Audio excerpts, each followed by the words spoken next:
Breaking news out of the Kelowna Now newsroom. I'm here with Ian Burns. Trump gives us another reprieve.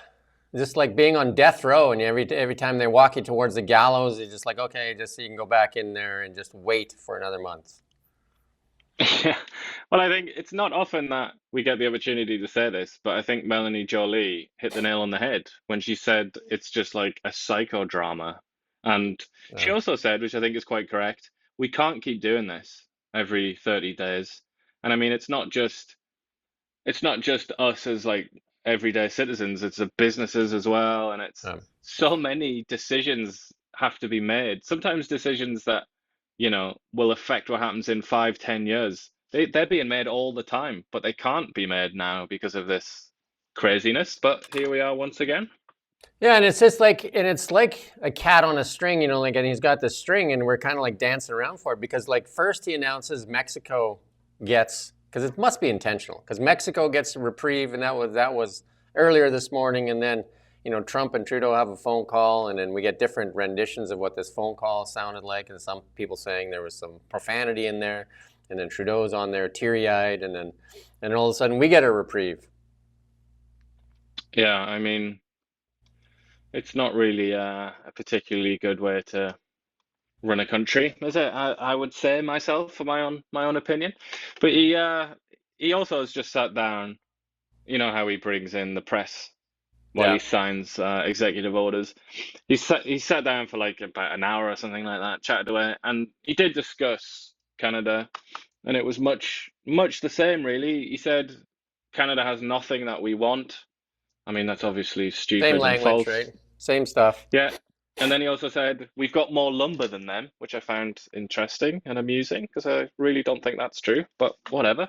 Not sure how much of what he says is true. But anyway, so he went on about that.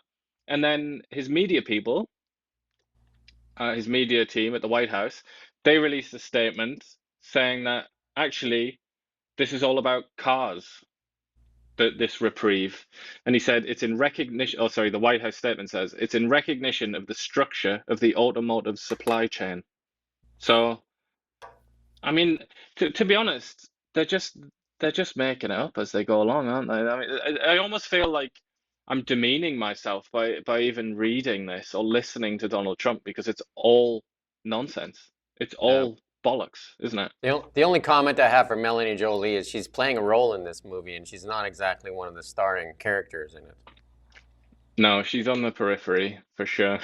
No, But and anyway, another bit of sort of breaking news actually. Breaking news on top of breaking news is that Dominic LeBlanc, the kind of action man of the federal government right now, he has just tweeted and said that Canada is gonna suspend the second wave, the $125 billion of tariffs until the 2nd of April, because that's when Trump has delayed this set of tariffs till, and that's also when he wants to put in the reciprocal tariffs, which is going I to raise big questions about Canada's dairy industry because they're going to be the first victims of that.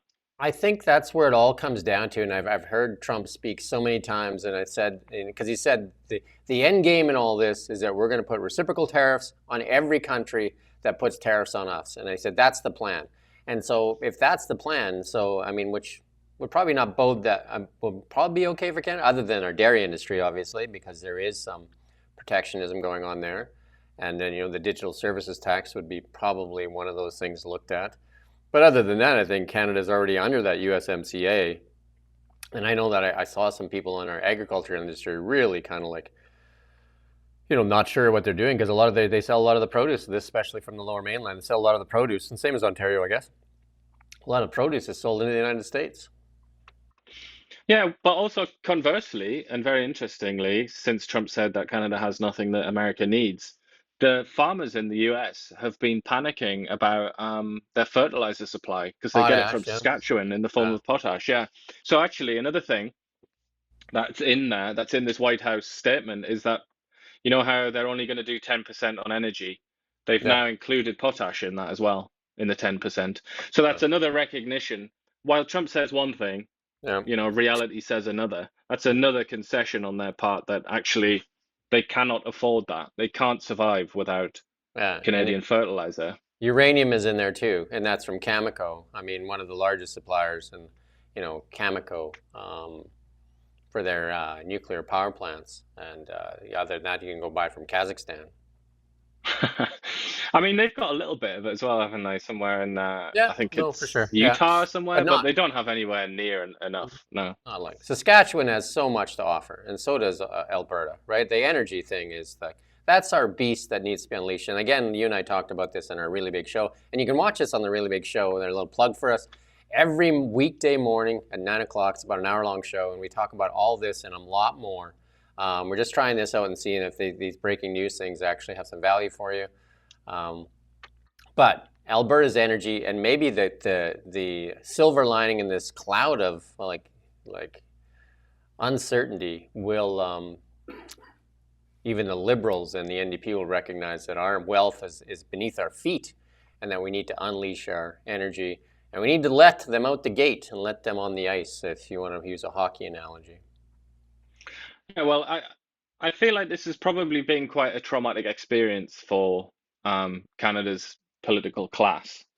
I would say that Nope. this has really scared them, and it's really made them feel like, they lost control of the reins, didn't they? They lost control of the wheel, and they have not been in control of Canada's destiny for the last month and a bit.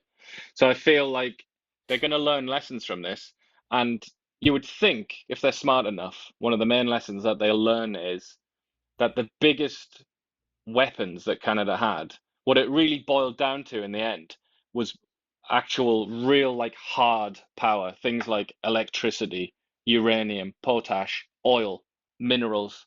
It didn't boil down to services that are provided from white collar workers in Toronto and Vancouver and Montreal. Nobody cares about that because it's not worth anything. What it all boiled down to was the stuff in the ground, the stuff that Canada produces, and also to a sort of lesser extent, I guess, the car industry. But we need to focus on that. We need to remember that because when it really came down to it, and we were pointing guns at each other, we know we still kind of are, the Americans and the Canadians. The bullets that we had in our gun were all natural resources, basically. So let's not forget that, and let's hope that our feckless leadership class also doesn't forget that. And I think that's the key point there. Like, and the last 10 years of this leadership, even in Chrystia Freeland's own words, she said Justin Trudeau has spent 10 years prioritizing identity politics and virtue signaling instead of looking after the economics of Canada. And he said it in his own words. He doesn't worry about the economy. And look, this is where it's got us. They have to take responsibility for where they put us. They put us in this bad spot where we have one customer that is now playing us like a fiddle. And Danielle Smith, really good. What she said this morning there too, that we played on the really big show, is that regardless, we need to find alternative markets for our energy, so that we're not at the whim, and then they can bid on our oil and gas, right? Because we're selling our oil and gas at a discount because we only really have one market, right? So if we had other options, they'd have to bid on it like an auction, right? Like we sell, our oil and gas sells at a discount to what the Saudis sell theirs for. Yeah, and it almost seems like this has just flown over Donald Trump's head. I mean, it's not just that. They don't just get a sweet deal on oil. It's on so many things. Yeah. Like it's no exaggeration to say that one of the key elements to America's global predominance is that it has Canada as a northern neighbor. You could not possibly have asked for a better neighbor and friend than Canada, an extremely peaceful, friendly country that gives you things cheaper than you would get them on the world market. That is just endlessly open and friendly and nice to the United States, except a couple of tiny little things like this potentially somewhat irrational desire to protect the dairy industry against every single force in the universe. Okay, that's a bit weird. The digital services tax, there's like a couple of things that you could discuss over a coffee in a very civilized way. But Yeah. instead of Trump recognizing that, he's chosen instead to essentially smash up his own house. Just remarkable to behold. And the stock market reflects that. But the one thing, though, I want people to realize, though, is that we've been put in this position due to the bad economic decisions that the Liberal Party has made and supported by the NDP over the past 10 years. If the Liberal Party is to hold power again, they need to wake up and realize that our natural wealth and prosperity is beneath our feet, and they definitely don't have that. And again, if we go back to that hockey analogy, they benched our superstars and they've played everybody that is like maybe a future star, solar, wind, and all this stuff, and at the expense of Canadian prosperity. Yeah, I think that's reasonable. I'm not entirely sure if it's 100% down to the Liberals. We should also bear in mind the opposition that they faced, even when they tried to do like TMX. The opposition was just, it was relentless. British Columbia, many NGOs and charities, many of them Yeah. based in the United States, ironically. Then whenever there was any sort of discussion about Energy East, then it's Quebec, then there are First Nations. You know, Wasn't the Brad Pitt in there Liberals, one? so Is it? even if the Liberals try, Yeah. and they have tried at times, they're dragged down by all of these special interest groups and Was sort it? of provinces. Wasn't Brad Pitt in there once, or one of those movie stars was in there chirping about Canadian oil and gas too, right? And all that stuff too, right? So Maybe Leonardo. I think that's who it was, Leonardo DiCaprio. I think we don't want to Yeah, sully Brad Pitt's name there, but I think it was yeah. Leonardo. Sorry, Brad. Yeah. But anyway, um, we need somebody that puts Canada first. And I had a friend actually tell me get mad and say like, oh, Pierre Poilievre's Canada first is a MAGA movement. Like you can't be saying Canada first. And I showed him the email from Mark Carney, Canada first. I was like, what's that? Well, he just wrote his. He didn't put his on the podium. I'm like, come on, right? Like, and it's not bad if Pierre says it, and it's not bad if Carney says it. Canada needs to be put first. Look at the America; they're putting themselves first, and look at the mess we're in here. Well, that is also, from the 19th century. That's where that term comes from. Well, it came from the Americans first, way back in the sort of like 1850s or something, or 1820s or something like that. But then there was a Canadian version, Canada First, that was pioneered by the Liberal Party. Yeah, So, Sir it is Wilfrid. actually the Liberals should submit a copyright infringement claim on that. I think they mentioned the CBC mentioned Sir Wilfrid Laurier was the one that first coined that phrase, according to the CBC anyway. So, and a liberal.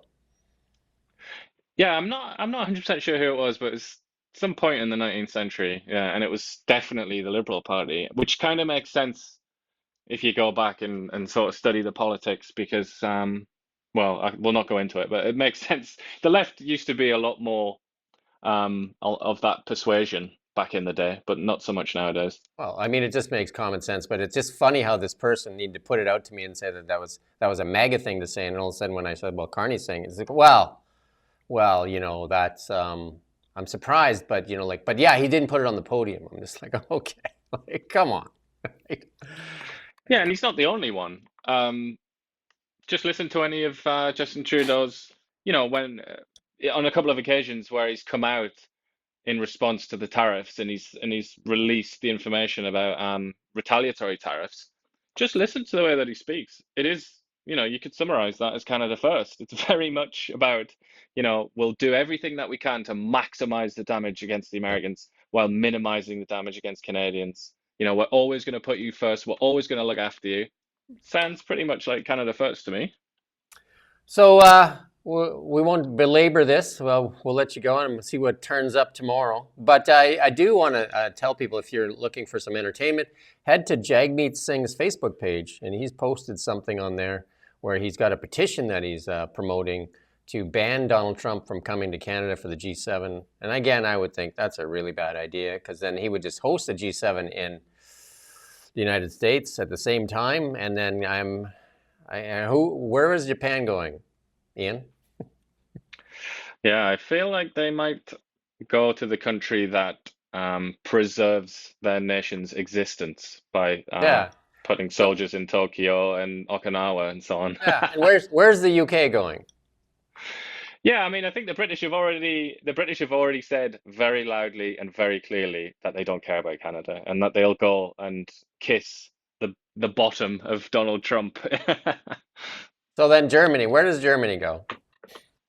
think there's a reasonable chance that they're also going to go to the US. So who's that leave? Do we have Italy? I'm not sure the Italians will cut us any slack. No, Giorgio Who are we gonna Maloney. have? Maybe we'll Giorgio have. Maloney is going to Canada. I mean, going to the U.S. Yeah, maybe we can do the G1. Yeah, we would do well there. Jagmeet could head it up. He could be the speaker. Him and Justin could do well. They're the dynamic duo. They could definitely like hold their own summit.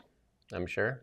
Maybe Elizabeth we could May. do. Who Elizabeth who May needs would foreign go there. countries? What's that? Who needs foreigners? We could just have with the First Nations, their nations, so we can all come together. It could be a G500 Or they of could all the do. nations. We're just being funny here. We could do the coalition of the willing, like how George W. Bush did that. We could do countries like like Zambia and Mozambique and stuff like that. Yeah, I don't know if we could bribe them enough to get them I to don't know if we come, have enough. but well, we could try. Yeah. Anyway, we're just kind of like making some fun here at the end here. It's getting late in the day. It's a little bit loopy. There you go. Right? Well, that's the nature of everything nowadays, isn't it? It's all a bit bonkers and upside down. I'm not Yeah. quite Yeah. sure. There you go. There's some comments there for you too, right? Yeah. So anyway, people are just fighting with each other on there. So there you go. Well, again, that's perfectly appropriate. That's the world we live in. Yeah. Get your fists out. Get your fists out, right? There you go. Who doesn't want to do that, right? And this person says, tired of conservatives with soft hands and soft heads. Not sure what that means. I don't even know what that means, but hey, at least we're Soft interacting, right? hand. Soft hands means you don't have a real job. You never had a real job. That's what Mm. that says. And soft head means you're stupid. So you're a stupid white collar kind of guy. Little do they know that you spent a lot of your life working in mills and whatnot, but how Working in could the they know that? mills, working on the rigs, and working in the mine. There you go. Almost all of it, right? There you go. But obviously, randomers on the internet know more, so good for them. Mine's mills and drilling. I guess there you go. And I love our resource sector. It is one. It is where our natural wealth is. And again, I would caution or ask anybody that doesn't understand is to walk through any hospital, and you're going to see some of the biggest equipment in there donated by companies like Kinross and Barrick and oil and gas companies, like some of our biggest companies in Canada. And if you go look at our TSX, it's going to be dominated by resource sector companies. The GDP that the services that you all love and talk about were provided to us from the wealth that comes from our ground. So there you go. Yeah, it's why this country exists, ultimately. Going back hundreds of years, it's all about resources. Yeah, we sure didn't come up here just for the snow. I know you got lots of snow there. You must like it. So um, Well, I like the sunshine because there you you don't go. get any of that in England, so no regrets on the weather. There you go. We do thank you for watching Kelowna Now, and we'll be back tomorrow at 9 a.m. With our weekday show, and it'll be last show of the week, and we're on 5 days a week. You can find us, and we stream live on X, and we stream live on TikTok, YouTube, Instagram. Now we got to kind of like set up a stealth account, and we also stream on our Facebook at Kelowna Now live streams, stealth account till they find it and ban it and block it and do whatever they want to do with Bill C-18. Thank you, Ian, and thank you for watching Kelowna Now. We don't just report the news, we live here too. We're your neighbors, bringing you stories that matter to all of us. No government funding, no outside influence. Kelowna Now, local, independent.